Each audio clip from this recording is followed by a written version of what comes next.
Shalom, chers auditeurs de la radio Éveil charismatique catholique, la voix de la Trinité. Je vous salue dans le précieux et puissant nom de notre Seigneur Jésus-Christ en ce matin.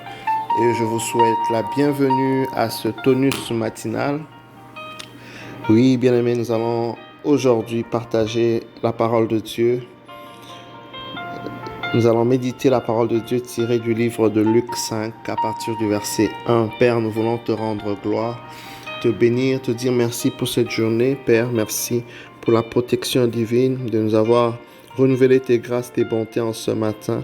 Élève la voix avec moi, bien-aimé, si tu as envie, c'est parce que Dieu t'a permis, il t'a fait grâce. Élève la voix, bénissons ce moment, invitons la présence du Seigneur pour le confier la journée, le confier cet instant. Père, nous voulons, Père éternel, te dire merci pour tes bienfaits, pour ce matin, la force que tu nous accordes.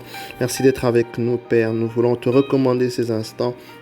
Nous voulons te laisser, Seigneur Dieu, le contrôle de toutes choses. Aide-nous à comprendre ta parole en ce matin. Aide-nous à discerner, aide-nous à méditer, aide-nous à grandir dans tes voies.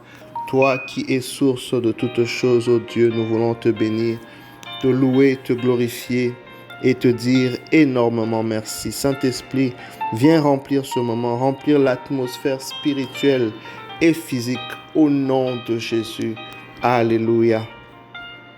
Oui, bien-aimés dans le Seigneur, la parole de Dieu déclare: en ce temps-là, la foule se pressait autour de Jésus pour écouter la parole de Dieu, tandis qu'il se tenait au bord du lac de Génézareth.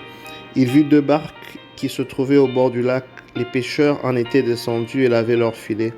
Jésus, montant dans une des barques qui appartenait à Simon, et lui demanda de s'écarter un peu de rivage. Puis il s'assit et de la barque il enseignait les foules. Quand il eut fini de parler, il dit à Simon: avance au large et jetez vos filets pour la pêche. Simon lui dit: Maître, nous avons peiné toute la nuit sans rien prendre, mais sur ta parole, je veux jeter le filet. Et l'ayant fait, ils capturèrent une telle quantité de poissons que leur filet allait se déchirer. Ils firent signe à leurs compagnons de l'autre barque de venir les aider.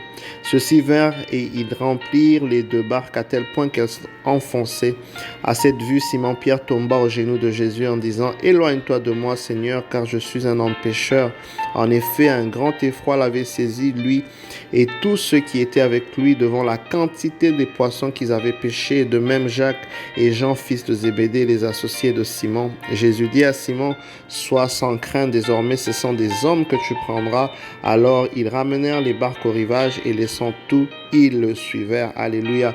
Bien-aimés, nous sommes ici dans un contexte où les disciples, Simon et ses associés, n'ont pu rien faire toute la nuit. Et pourtant, c'était des personnes, des pêcheurs professionnels. C'était ça leur métier. Ils l'ont sûrement fait peut-être depuis leur enfance. Ils étaient habitués. Ils connaissaient les eaux, ils connaissaient par où il fallait jeter le filet, à quel instant. En fait, ils avaient l'expérience. C'est pour nous dire, bien-aimés, en ce matin que Dieu est capable de faire ce que l'homme, n'est-ce pas, est limité de faire. Quelle que soit la connaissance humaine qu'un médecin peut avoir, quelle que soit la connaissance humaine qu'un scientifique peut avoir, il y a de limites. L'homme est limité, bien-aimé. Dieu est au-dessus de la science, Dieu est au-dessus des expériences, Dieu est au-dessus de tout ce qui est terrestre.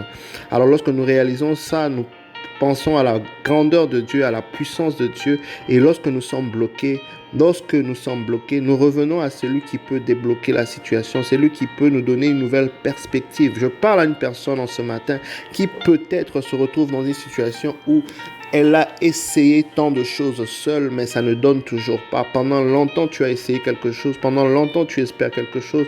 Pendant longtemps, tu fais quelque chose, mais il n'y a aucun résultat. Il n'y a aucun. Comme Pierre, bien-aimé, toute la nuit, il n'y avait aucun résultat. Mais la bonne nouvelle, c'est que le Seigneur est capable par sa parole de te donner un nouveau commencement. C'est pourquoi tu dois revenir à Dieu. Tu dois confier ce dossier complètement à Dieu. Tu devras t'abandonner à Dieu. La Bible dit: confie ton sort à l'Éternel et fais confiance en lui, et il agira. J'aimerais t'inviter, bien-aimé, en ce matin, de faire la place à Dieu. Tu as essayé avec les hommes, tu as essayé seul, il n'y a eu aucun résultat. Essaye avec Jésus. Alléluia. Donne cela à Jésus. Recommande-toi à Jésus. Abandonne-toi à Jésus.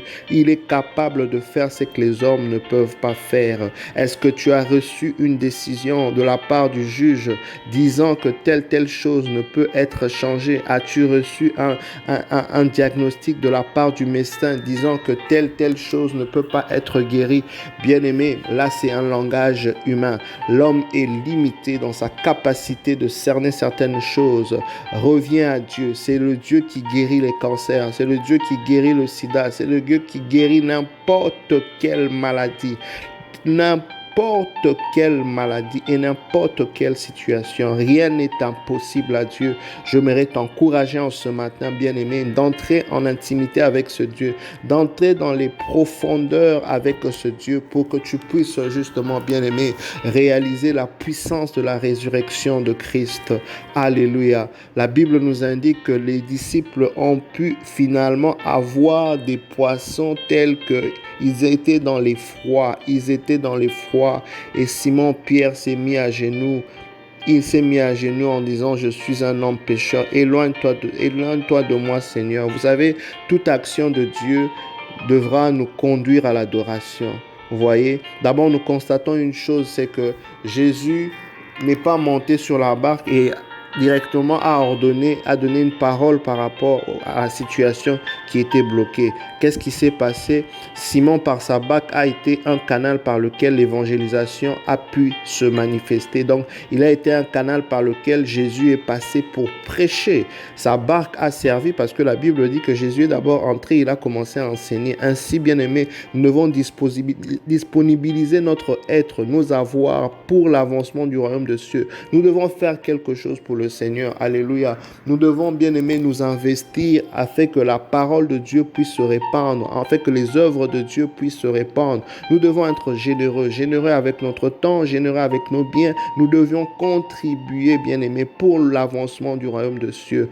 Ainsi, le Seigneur, la Bible déclare, il n'est pas injuste pour ne pas se souvenir, n'est-ce pas, de l'amour que nous avons démontré envers lui et, n'est-ce pas, le service que nous avons eu pour les saints. Il est fidèle et il agira. Et c'est ce qu'il a démontré avec Pierre. Après avoir permis, n'est-ce pas, que l'évangélisation ait lieu, voilà que le Seigneur, n'est-ce pas, s'est montré favorable à Pierre.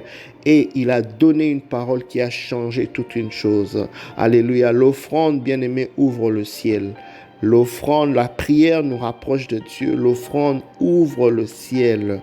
Alléluia. Oui, nous devons offrir notre être, offrir nos biens au Seigneur afin d'être favorables. Vous voyez, la Corneille dans la Bible, dans les Actes des Apôtres, la Bible déclare qu'il a eu une visitation et l'ange l'a dit, tes offrandes et tes prières, n'est-ce pas, sont arrivées jusqu'à Dieu. C'est pourquoi ça a suscité une action spirituelle, un mouvement des anges, du ministère des anges pour apporter le message de Dieu qui était un message du salut. Vous voyez, on devra, bien aimé, devenir beaucoup plus généreux pour l'œuvre de Dieu, beaucoup plus offrir à l'œuvre de Dieu, afin que le Seigneur, n'est-ce pas, soit capable d'orchestrer des actions puissantes, extraordinaires, telles que cela est le cas. Je disais ensuite que, bien aimé, tout avant, que toute action de Dieu devra nous conduire à l'adoration. Vous voyez, il ne faut pas être comme les 9 lépreux qui ne sont pas revenus donner gloire à Dieu. Quand Dieu fait quelque chose, tu dois témoigner. Quand Dieu fait quelque chose, tu dois louer. Quand tu fais quelque chose, n'est-ce pas,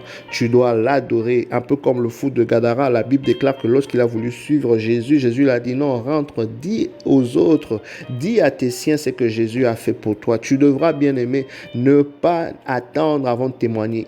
Vous savez, avant qu'Israël puisse entrer dans la terre promise, il y avait d'abord certaines batailles, certaines qui étaient petites. C'est la bataille d'Aï. Alors, dans nos vies, parfois, le Seigneur, avant de nous emmener dans des grands témoignages, il y a des choses du jour au lendemain que quand on constate, on voit la main de Dieu agir. On devra témoigner pour fortifier, n'est-ce pas, la foi des autres. Alléluia. On devra adorer. Et la Bible déclare vers la fin, alors ils ramenèrent les barques au rivage et laissant tout, ils le suivèrent. Vous voyez, c'est un peu comme...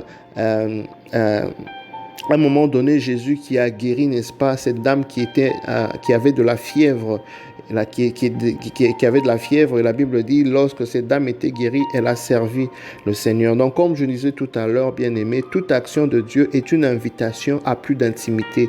Toute action de Dieu dans ta vie est une invitation pour plus de temps d'adoration, de consécration. Oui, toute action de Dieu, bien-aimé, dans ta vie devra te susciter, devra te pousser, devra t'emmener à réagir favorablement et à devenir plus intime, à rechercher encore la face de Dieu. Oui, pour que Dieu t'emmène encore dans des grandes dimensions. L'action de grâce ouvre des portes encore plus grandes. L'action de grâce ouvre des portes encore plus grandes, bien-aimés. Que le Seigneur nous aide encore à méditer cette parole, qui nous aide, n'est-ce pas, à lui laisser la place. Laisse la place à Dieu, laisse-lui agir, donne-lui le commandement de toutes choses et tu verras sa main puissante. Sois béni, bien-aimé, que la grâce du Seigneur t'accompagne en ce jour. Je me recommande à tes prières et à très bientôt. Bye bye.